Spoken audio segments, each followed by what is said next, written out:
Yayasan Konservasi Alam Timur Aceh atau Yakata menggelar Kemah Konservasi 2024 yang dipusatkan di Conservation Response Unit Serbajadi, tepatnya di Gampong Bunin, Kecamatan Serbajadi, Kabupaten Aceh Timur. Kegiatan ini bekerjasama dengan Forum Konservasi Lauser serta Forum Jurnalis Lingkungan dan didukung oleh perusahaan Migas Blok A, PT Medco INP Malaka, serta BPMA. Adapun peserta yang terlibat dari jurnalis Aceh Timur yang memiliki ketertarikan terhadap isu-isu lingkungan. Zamzami Ali, Ketua Pengurus Yakata, mengatakan kegiatan ini digelar selama 2 hari, mulai dari camping dan berdiskusi tentang permasalahan lingkungan yang selama ini marak terjadi di wilayah Aceh Timur, seperti perambahan hutan, illegal logging, serta pemburuan satwa. Selain itu, para peserta juga melakukan penghijauan dengan menanam sejumlah pohon di area Conservation Response Unit dengan tujuan untuk memulihkan lingkungan.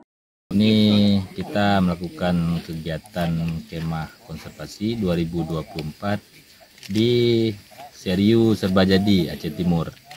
Nah, kita baru saja menanam pohon di areal Camp Seriu setelah melakukan diskusi singkat dengan teman-teman peserta. Itu kebetulan para jurnalis yang meliput di Aceh Timur yang memiliki ketertarikan terhadap isu lingkungan.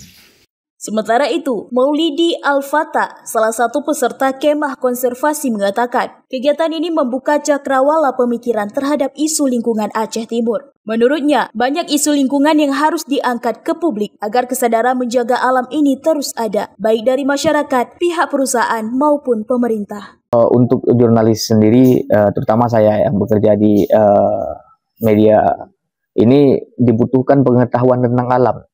Jadi, sebenarnya ujung tombak untuk informasi itu adalah kita, wartawan. Jadi ketika kita mengetahui bahwa itu sudah alamnya sudah rusak, hutannya banyak yang ditebang, banyak juga perebutan lahan ataupun konflik satwa liar dengan manusia, itu kita bisa memberitakan bahwa bagaimana antisipasi terhadap itu, sehingga bisa mensosialisasikan masyarakat bahwa menjaga alam itu perlu. Nah, inilah tugas jurnalis untuk mengkampanye itu, gitu.